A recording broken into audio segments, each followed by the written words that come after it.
Non, je fais pas d'intro. Ah d'accord, Mais parce que ça me gonfle, on commence? d'accord.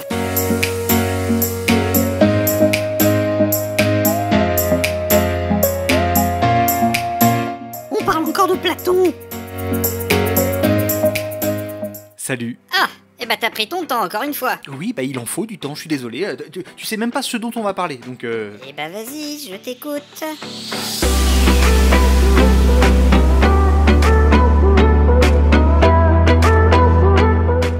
Reprenons les choses là où nous les avons laissées. Pour sauver l'héritage de Socrate, Platon a pendant 40 ans essayé de trouver la meilleure solution pour résoudre le conflit entre Héraclite et Parménide. Il a donc établi une théorie que l'on appelle la théorie des idées. Qu'on peut résumer ainsi, le monde est divisé en deux zones, celle du sensible où les choses sont perceptibles mais pas connaissables, et celle de l'intelligible où elles sont connaissables mais non perceptibles. Effectivement, à partir de là, tout semble réglé, donc bravo Platon, bravo Platon.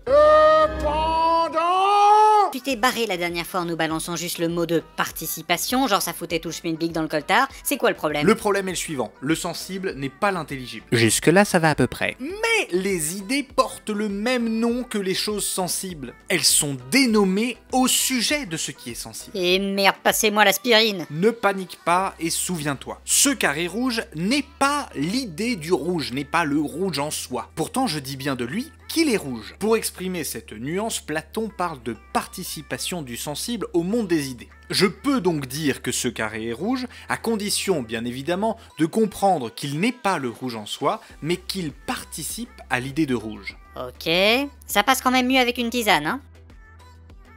Attends une minute, du coup la participation c'est pas une objection à la théorie des idées, elle en fait partie.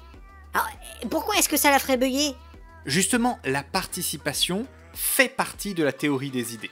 Mais elle amène à une sacrée contradiction, et cette contradiction elle avait déjà été vue du temps de Platon. Oui, il y a un de ses disciples qui l'a vraiment développé à fond, mais Platon avait déjà conscience de la limite de sa théorie. Alors, accroche-toi.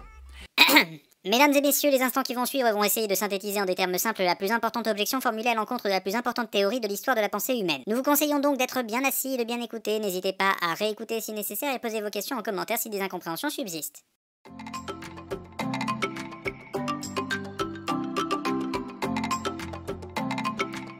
La théorie des idées, elle existe dans le but de pouvoir expliquer comment on peut parvenir à dénommer deux choses différentes par la même idée. Pierre et Paul sont des hommes, donc il existe une idée d'homme en soi qui n'est ni totalement en Pierre ni totalement en Paul. Il faut donc distinguer l'homme sensible, Pierre ou Paul, de l'homme intelligible qui est l'idée de l'homme en soi à laquelle Pierre et Paul participent. Sauf que Pierre ou Paul, bref, l'homme sensible et l'homme intelligible, quand tu les prends ensemble, eh bien ça fait deux êtres particuliers qui portent le même nom, homme.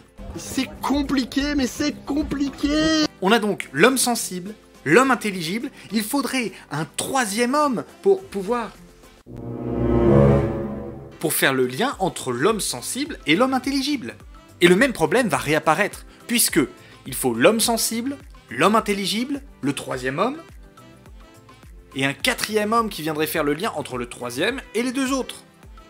Puis un cinquième et un sixième, et ça ne s'arrêtera jamais. Oh non, pitié, faites que ça s'arrête.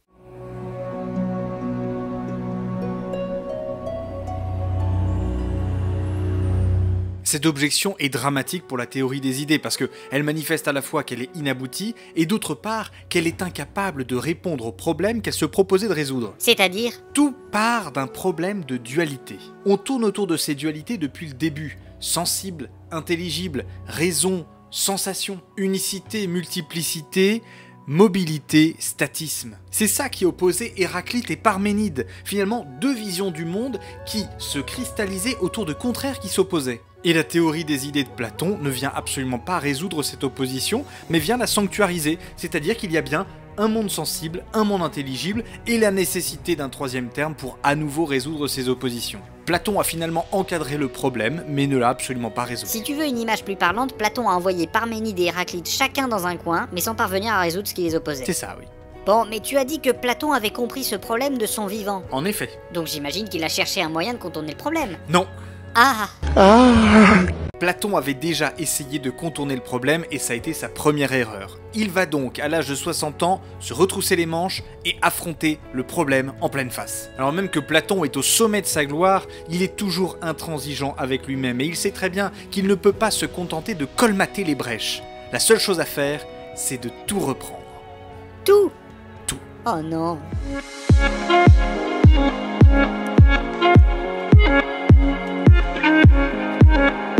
Le but de Platon, c'était de répondre à Protagoras, à son relativisme. Il a tenté de lui opposer la théorie des idées et on a bien vu ce que ça avait donné. Je prendrai pas ce chiffre pour dire que c'est un échec. Ça n'a pas marché. Platon est un lutteur. Il va donc changer de stratégie. Plutôt que de montrer que la connaissance est possible, Platon va montrer qu'il est impossible qu'elle ne soit pas. Ouais, mais franchement, c'est chaud. Montrer qu'il est impossible, qu'il n'y ait pas de possibilité, que la connaissance ne soit pas possible, et que donc qu'il est impossible que la connaissance soit impossible. Ok, je le tiens! Cette fois donc, pas d'artifice. C'est un face-à-face direct que Platon va engager durant les 20 dernières années de sa vie. Il va accepter de tout laisser derrière lui, mettant entre parenthèses ce qui représentait 40 années de travail. Cette fois, plus que la mémoire de Socrate, Platon comprend que c'est l'existence même de la philosophie, le rêve de Thalès qui est en péril. Et accessoirement, le destin de l'ensemble de la civilisation occidentale. T'as pas l'impression d'en faire un petit peu trop là? Même pas. Bon, par rapport au destin de la civilisation occidentale, peut-être qu'il n'en avait pas forcément conscience, parce qu'en vrai, il savait pas qu'il...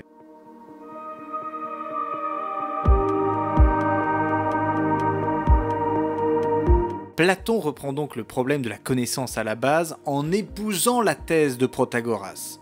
L'homme est la mesure de toute chose, et chacun juge de ce qui est en fonction de son sentiment propre. Il va donc commencer par élaborer une critique. Si l'homme est la mesure de toute chose, alors ça entraîne une égalisation de tous les jugements. Il n'y a plus de spécialistes ou de non-spécialistes, et finalement l'expertise de chaque individu en vaut celle d'un autre. Pourquoi alors ne postulerais-je pas pour le prix Nobel de physique, par exemple? Ou pourquoi, alors que je suis banquier, je ne demanderais pas une place pour être président de la République française à l'Élysée? Puisque tout jugement ou toute expertise en vaut un autre. Pas grave. Et par ailleurs, Protagoras ne se dit-il pas lui-même sophiste, c'est-à-dire possédant un savoir, et il fait payer en plus ses leçons très très chères? Comment ça se fait que je doive payer un professeur alors que l'avis de ce professeur vaut autant que le mien? Quelle valeur ont ces enseignements? De quel savoir peut-il s'enorgueillir? Puisque finalement c'est chacun en fonction de son ressenti. Et paf! Dans les genoux! Ne t'emballe pas, c'est pas fini. En écoutant cet argument, Protagoras éclata d'un grand rire. Rhétoriquement parlant par contre, parce qu'il est déjà mort depuis au moins un demi-siècle à l'époque. Platon se moque un peu en pensant gêner réellement Protagoras par un tel argument. Le but d'un spécialiste n'est pas d'avoir la vérité, mais d'être efficace. Une personne malade ne va pas voir un médecin pour qu'on lui explique ce que c'est que la fièvre et au niveau physiologique ce que cela peut comporter d'impressions trompeuses ou pas. Elle va voir un médecin pour être guérie de la fièvre. Un spécialiste n'est donc pas quelqu'un qui connaît la vérité particulière, mais quelqu'un qui sait user des meilleurs moyens pour parvenir à une fin de manière la plus efficace. Protagoras est un spécialiste du discours. Il sait parfaitement reconnaître quels sont les discours qui seront les plus à même de persuader un auditoire, à fédérer son entourage et donc à réussir de manière efficace en politique. Et il sait bien justement qu'un discours cherchant le vrai ne gagne pas en efficacité politique, car chacun voit la vérité à sa porte. Le vrai n'est rien d'autre que ce que chacun considère comme tel. Est-ce qu'on pourrait se calmer au niveau renversement de situation? Parce que là je m'y perds au niveau du tableau des scores. À ces mots, Platon esquisse un sourire discret, car Protagoras venait de prononcer exactement les mots qu'il voulait entendre. Et c'est reparti pour un tour, encore une fois. Protagoras dit donc que chacun dit le vrai en fonction de ce qu'il ressent. Et la vérité d'un autre est tout aussi vraie que la mienne, si tant est que l'autre l'affirme. Donc Protagoras affirme quelque chose, la non-existence objective d'une vérité. Mais comment donc doit-il se comporter en face de quelqu'un qui lui dirait la thèse opposée, le contraire? Eh bien, il doit dire qu'il a tort. Mais de quel droit peut-il, lui, Protagoras, dire que quelqu'un a tort? N'a-t-il pas dit que chacun a raison sur ce qu'il tient personnellement comme vrai? Habile. Si Protagoras dit que quelqu'un a tort, ça veut dire que lui, il sous-entend qu'il dit le vrai, ce qui renie sa propre thèse. Ok, donc du coup, il doit dire que celui qui dit le contraire de ce qu'il dit, il a raison lui aussi. Mais qu'est-ce que ça veut dire? Que celui qui dit que Protagoras a tort a raison de le dire? Et donc que Protagoras a réellement tort? Non, attends. Chacun a raison pour soi-même dans son coin. Et non, ça marche pas, car ça revient ici à réaffirmer la thèse de Protagoras, et donc de dire que son interlocuteur a tort, ça revient à ce qu'on a dit précédemment, parce qu'on avait justement présupposé que son interlocuteur avait raison. Attends. Quoi? Ce que l'interlocuteur dit, ce n'est pas que selon lui Protagoras a tort, mais c'est que Protagoras a tort en soi. Donc si, comme il l'est forcé par sa propre thèse, Protagoras doit admettre que son interlocuteur a raison, alors il doit admettre que lui-même se trompe en soi. Mais alors, attends. Soit Protagoras a tort, et alors c'est plié, soit Protagoras a raison, mais ça implique alors que son interlocuteur aussi a raison, et donc que Protagoras a tort, et donc c'est à nouveau plié. Et oui, dans tous les cas de figure, Protagoras perd. Tout ce dont Platon avait besoin, c'était que ce dernier exprime clairement sa thèse. Une fois fait, il ne peut plus échapper à la contradiction. Mais c'est génial!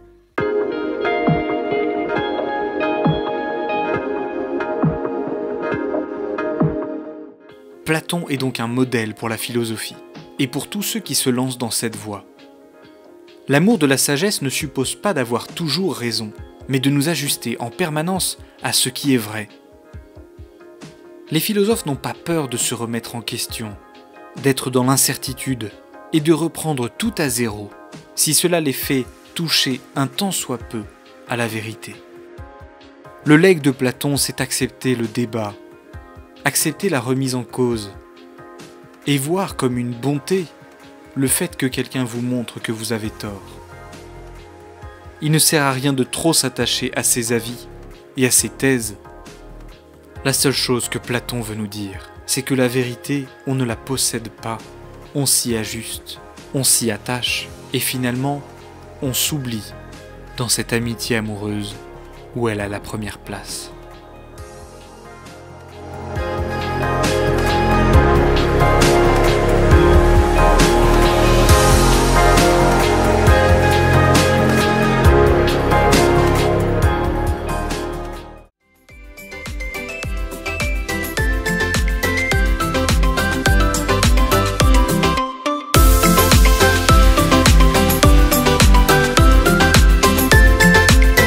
Que l'intelligible. J'ai tapé dans mon micro. Faut pas taper dans le micro. On n'est pas gentil avec le micro. Peu. Je refais. Platon en boule. J'ai trop de mal. Plutôt que de montrer j'ai retapé dans le micro, merde, ça me commence à me gonfler. Hein, tu es toujours devant moi. Tu es un complot. Ça veut rien dire, tu es un complot. Au revoir. Platon est un lutteur. Il va donc essayer de changer de stratégie. C'est ridicule. Plutôt que de montrer que la connaissance est possible, il va montrer que la connaissance n'est pas impossible. Non, c'est pas ça du tout. Toute sa vie, ce qu'il a passé 40 ans à essayer de bâtir. 40 ans, pourquoi tu prends l'accent d'un coup? Et qu'est-ce qui se passe là? Face à face, pendant les 20 dernières sa vie. Les 20 dernières sa vie? Putain, j'en ai trop marre. Vie d'un spécialiste mondial d'épidémiologie. J'ai galéré à dire épidémiologie. J'ai re-galéré à dire ce mot. Épidémiologiste. Épidémiologie. Épidémiologie, c'est pourtant pas compliqué, on peut très bien le dire comme ça. Car Protagoras vient de tomber exactement dans le piège qu'il voulait qu'il tombe. C'est pas ça. Ah merde. Les mots qu'il voulait entendre. Grégoire, bon sang, tu écris des trucs, j'arrive même pas à les lire.